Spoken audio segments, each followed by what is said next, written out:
अंधकार से प्रकाश की ओर।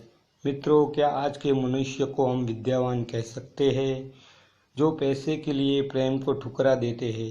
क्या आज के मनुष्य को हम शिक्षित कह सकते हैं, जो श्रेष्ठ मूल्यों की हत्या करते हैं और निम्न मूल्यों को आगे रखते हैं? जो क्षुद्र के लिए विराट को खोने में हो तैयार, जो शरीर के लिए आत्मा को बेचते हैं, जिनके लिए धन के अतिरिक्त कोई और मूल्य नहीं, जिनके आगे पद की अतिरिक्त जीवन की दूसरी कोई यात्रा नहीं, जिनके जीवन में व्यर्थ के अतिरिक्त सार्थक का कोई मूल्य नहीं, क्या ये सबसे हमें मुक्ति पा सकती है? मुक्ति क्या है? ऊंचाई पर यात्रा मुक्ति है। हमें छोड़ना है, लपेटना नहीं। हमें त्यागना है, बांधना नहीं। पेट के लिए तो बहुत किया, आत्मा के लिए कुछ कर ले तो विद्यावान किसे कहेंगे? एक कहानी कहता हो। एक गांव था। गांव में एक किसान रहता था। उसका नाम हरिदास था। उसके पास 5-7 बीघा जमीन थी। उसके खेत के एक कोने में छोटा सा तालाब, तलैया थी। एक दिन सुबह सवेरे तलैया के किनारे हरिदास टहल रहा था तो देखा, तालाब में बिना मौसम का कमल का एक फूल खिला हुआ था। हरिदास ने सोचा, बिना मौसम का फूल है, बेचूंगा तो एक सोना मोहर तो मिल ही जाएगी। अभी के भाषा में बात करें तो 100 रुपये तक मिलेगा। हरिदास टोकरी में कमल का फूल लेकर बेचने को जा रहा था। तब रास्ते में नगर सेठ मिले और कहा, हरिदास, मैं 100 सोना मोहर तुझे देता हूँ, कमल का फूल मेरा हुआ।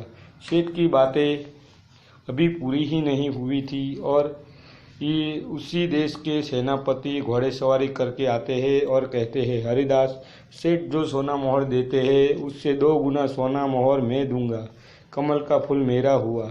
सेठ और सेनापति के बात चल ही रही थी और इतने में उस देश के सम्राट आते हैं और कहते हैं, हरिदास, सेठ और सेनापति जो देते हैं उससे 5 गुना से सोना मोहर मैं तुझे दूंगा, कमल का फूल मेरा हुआ। हरिदास सोचते हैं और कहते हैं कि कमल के फूल की कीमत 1 पाई से भी ज़्यादा नहीं है और आप तीनों 5 गुना सोना मोहर देने की बात कर रहे हो, आखिर मांद्रा क्या है? तब सम्राट कहते हैं, पास के गांव में भगवान बुद्ध आ रहे हैं, उनके स्वागत सत्कार के लिए हमें कमल का फूल चाहिए। तब हरिदास बोलता है, अब तो कमल का फूल मैं ही भगवान के चरणों में समर्पित करूंगा। सम्राट बोला, हरिदास, 5 गुना सोना मोहर ले ले, तेरी दरिद्रता मिट जाएगी। दास बोला, मैं कमल का फूल प्रभु के चरणों में समर्पित करूँगा। तब सेठ, सेनापति और सम्राट तीनों जहाँ पे भगवान बुद्ध आने वाले थे उसी गांव की तरफ चल पड़े और भगवान बुद्ध से जाके ये बात बताई। इतने में हरिदास भी भगवान के समीप पहुँच गया और कमल का फूल प्रभु के चरणों में समर्पित किया। तब भगवान बुद्ध बोले, हरिदास, तूने फूल को बेच क्यों नहीं दिया? 5 गुना सोना मोहर थी, तेरी जिंदगी संवर जाती। तब हरिदास उत्तर देते हुए कहते हैं, हम दरिद्र और गरीब हैं तो क्या हुआ, हम भी भगवान की सेवा में कमल का फूल अर्पण कर सकते हैं। इससे अच्छा भाग्य क्या मिलता?